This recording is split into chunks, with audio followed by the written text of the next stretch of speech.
প্রিয় শিক্ষার্থী, আমরা অনেকেই সবসময় একটা কথা মনে করি, শব্দের শেষে এলওয়াই থাকলেই সেটা অ্যাডভার্ব হয়।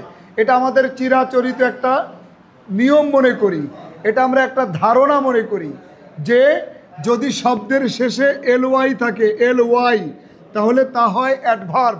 কিন্তু এটা মিথ্যে কথা। এটার উপরে অ্যাডভার্ব নির্ভর করে না। অ্যাডভার্ব নির্ভর করে হলো এই যে সূত্রটা একটু দেখি।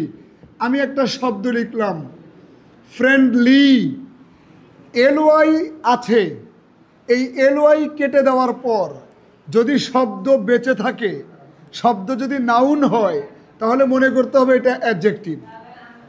আবার বলছি, এলওয়াই যদি শব্দের শেষে থাকে, সেই এলওয়াই যদি কেটে দেই, কেটে দেওয়ার পরে যদি বাকি অংশ নাউন হয়, তাহলে মনে করতে হবে ওই শব্দটা অ্যাডজেক্টিভ।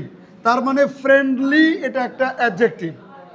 এবার আমরা আরেকটা দেখি, মাদারলি।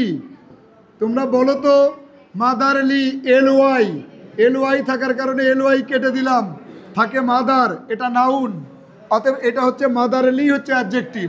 আমরা আগে হলে তো বলতাম এলওয়াই মানেই তো অ্যাডভার্ব, ফ্রেন্ডলিও অ্যাডভার্ব, মাদারলিও অ্যাডভার্ব।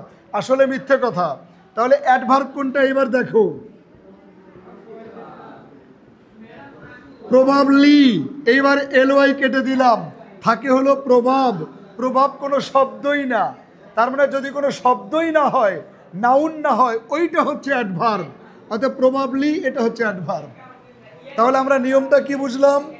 নিয়ম বুঝলাম, এলওয়াই যদি থাকে, এলওয়াই থাকলে এলওয়াই কেটে দিলে যদি নাউন হয়, তাহলে শব্দটা অ্যাডজেক্টিভ। এলওয়াই কেটে দিলে যদি কিছুই না হয়, নাউন না হয়, শব্দই না হয়, তাহলে সেইটা হচ্ছে অ্যাডভার্ব। তার মানে এলওয়াই মানেই কিন্তু অ্যাডভার্ব নয়। এলওয়াই মানে অ্যাডজেক্টিভও হতে পারে, অ্যাডভার্বও হতে পারে, নির্ভর করে এলওয়াই এর আগের অংশ নাউন কিনা। নাউন হলে অ্যাডজেক্টিভ, নাউন না হলে অ্যাডভার্ব। ধন্যবাদ।